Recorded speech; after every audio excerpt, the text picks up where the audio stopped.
बिस्मिल्लाहिर्रहमानिर्रहीम। बेटा जी, last time हमने रसद की फैलाव सुखड़ाव और गिरना बढ़ना पर हमने किस गुफ्तगू की थी। आज हमारा टॉपिक है नया, रसद में तग़य्युरात के असबाब। आसान है, किन किन चीज़ों की वजह से रसद बदलती है। नंबर एक, सबसे पहले तो शय की कीमत में तब्दीली की वजह से रसद बदलती है। जैसे लॉ ऑफ सप्लाई, हमने कानूनी रसद पढ़ा है। जब कीमत ज़्यादा हो जाती है तो रसद भी बढ़ जाती है, और अगर कीमत कम हो जाती है तो रसद भी कम हो जाती है। बिल्कुल वाज़ेह है। तो पहली चीज़ तो हो गई, शय की कीमत में तब्दीली की वजह से रसद तब्दील हो जाती है। दूसरा, लागत पैदाइश में तब्दीली की वजह से रसद तब्दील हो जाएगी। अगर फर्म के अशिया पैदा करने के खर्चे बढ़ जाएं तो फर्म की सप्लाई कम हो जाएगी, क्योंकि फर्म की पैदावारी सलाहियत कम हो जाएगी। और अगर लागत पैदाइश कम हो जाए, पैदावार अशिया को पैदा करने के खर्चे कम हो जाएं, तो अब फर्म की पैदावारी सलाहियत बढ़ जाएगी। इसकी मिसाल समझ लें कि अगर 1 रुपये की एक टॉफ़ी पैदा होती है और फर्म के पास 10 लाख रुपए हों तो फर्म 10 लाख टॉफ़ियाँ सप्लाई कर सकती है। अगर टॉफ़ी 1.5 रुपये की पैदा हो जाए तो अब 10 लाख की बजाय सिर्फ 7 साढ़े 7 लाख सप्लाई होंगी। और अगर फर्म टॉफ़ी हो जाए 50 पैसे की तो अब तो 20 लाख भी सप्लाई हो सकती हैं। तो लागत पैदाइश यानी कि शय को ख़र्चा पैदा करने के अखराजात तब्दील होने की वजह से भी रसद तब्दील हो जाएगी। नंबर 3, पैदावारी तरीक़ों में तब्दीली। टेक्नोलॉजी की वजह से नई नई तब्दीलियाँ आ रही हैं। अगर टेक्नोलॉजी की वजह से पहले हाथों से काम होता था, सप्लाई थोड़ी होती थी, अब मशीनें आ गई हैं। अब जो पहले एक चीज़ 1 घंटे में निकलती है, अब मशीन 1 घंटे में हज़ारों चीज़ें निकालती है उस जैसी। तो अब पैदावारी तरीक़ों में तब्दीली से सप्लाई मशीनी टेक्नोलॉजी की वजह से अब रसद पहले से क्या हो गई, ज़्यादा हो गई। तो पैदावारी तरीक़ों में तब्दीली की वजह से भी रसद तब्दील हो जाएगी। उसके बाद नए मादनी ज़खायर, गैस, तेल, कोयला, पेट्रोल, लोहा, जितने ज़्यादा पैदा होंगे उतनी सप्लाई ज़्यादा होगी। अगर नए मादनी ज़खायर ज़्यादा दरियाफ़्त हो रहे हैं तो सप्लाई भी बढ़ जाएगी, और अगर मादनी ज़खायर कम दरियाफ़्त हो रहे हैं तो सप्लाई भी कम हो जाएगी। तब्दील ज़रूर होगी। उसके बाद ज़राए मवासलात की तरक्की। ज़राए मवासलात कहते हैं जिन चीज़ों के लाने ले जाने के ज़रिए, ज़राए नक़ल व अमल जिसे कहते हैं, सड़कें, राब्ते के ज़रिए, डाक, टेलीफोन, नेट, सड़कें, जहाज़, शिप्स, बहरी जहाज़, ये सारे। अब जितने ज़्यादा तरक्की याफ्ता होंगे, सामान एक जगह से दूसरी जगह तेज़ी से जाएगा। जैसे पहले अब 10-15 साल 20 साल पीछे चले जाएं तो लोग लाहौर या कराची सामान लेने जाते थे, वहाँ पर पहले बुक करवा के आ जाते थे, हफ्ते बाद 4 दिन बाद सामान पहुँचता था। या ज़्यादा देर तो ये था कि जाके ख़ुद सामान जाके वहाँ ख़रीद कर ख़ुद लोड करवा कर गाड़ियों पे लेकर आते हैं। अब जदीद तरीका है, यहाँ पर आर्डर बुक करवाओ, ऑनलाइन पैसे जमा करवा दो, 2 मिनट में पैसे उनके अकाउंट में जमा जाते हैं, वो वहाँ से बुक करवाते हैं, फौरी तौर पे 24 घंटे के अंदर घर बैठे सामान मिल जाता है, जाने की ज़रूरत भी नहीं पड़ती। तो जिस कदर ज़राए मवासलात ज़्यादा तरक्की याफ्ता होंगे सप्लाई बढ़ेगी, और अगर ज़राए मवासलात कम तरक्की याफ्ता हैं तो सप्लाई कम हो जाएगी।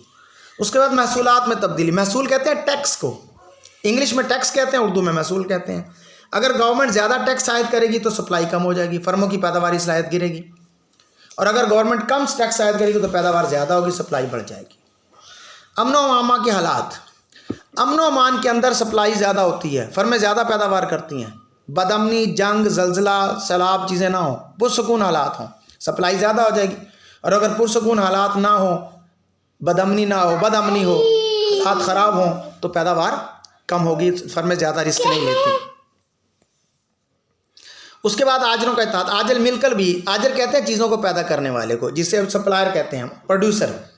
वो मिल के इत्तेहाद कर लेते हैं अपनी कीमतें बढ़ाने के लिए, कम कर। जैसे चीनी वालों ने पिछले 2 महीने पहले आपस में मिल के चीनी की कीमत बढ़ा दी। वो मिल के इत्तेहाद कर लेते हैं, जानबूझ के चीज़ों की शॉर्टेज कर देते हैं ताकि चीज़ों की कीमतें बढ़ जाएँ।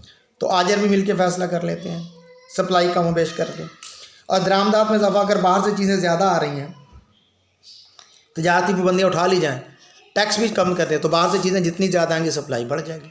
जैसे आजकल मोबाइल की सप्लाई बहुत ज़्यादा है, क्योंकि सारा मोबाइल बाहर से आ रहा है। तो ऐसे हालात में जो है वो सप्लाई बढ़ जाएगी। अगर दरामदात में कमी हो रही है तो सप्लाई कम हो जाएगी।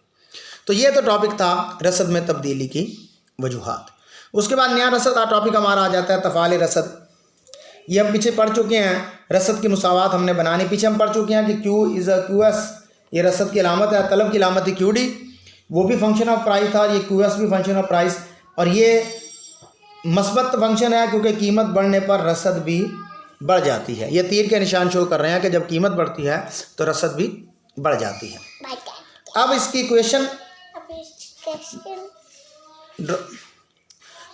इक्वेशन ड्रा करने के लिए फार्मूला 100% वही है जो हमने तलब का अखज़ किया था, बनाया था।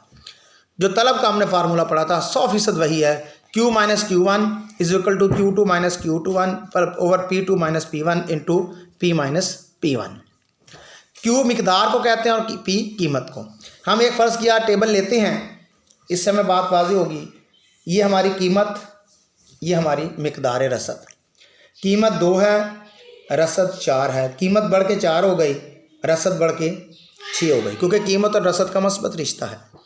पहली कीमत हमारी कहलाएगी P1, ये 2। दूसरी कीमत कहलाएगी P2, ये 4। पहली मिकदार कहलाएगी Q1, ये 4, और दूसरी मिकदार कहलाएगी Q2, ये 6। इसको फार्मूले के अंदर पुट कर दें। Q minus Q1 is equal to Q2 minus Q1 over P2 minus P1 into P minus P1। ये फार्मूला किताब में भी लिखा हुआ है। अब कीमतें दर्ज कर दें। Q माइनस Q1 की कीमत 4, Q2 माइनस Q1 की कीमतें लिख दी, P2 माइनस P1 की कीमतें लिख दी, इंटू P की कीमत नहीं है, माइनस P1 की कीमत लिख दी। Q माइनस 4, 6 में से 4 काटे 2, 4 में से 2 काटे 2, इंटू P माइनस 2। अब 2 2 से कट जाएगा, इसको आगे हल करते हैं।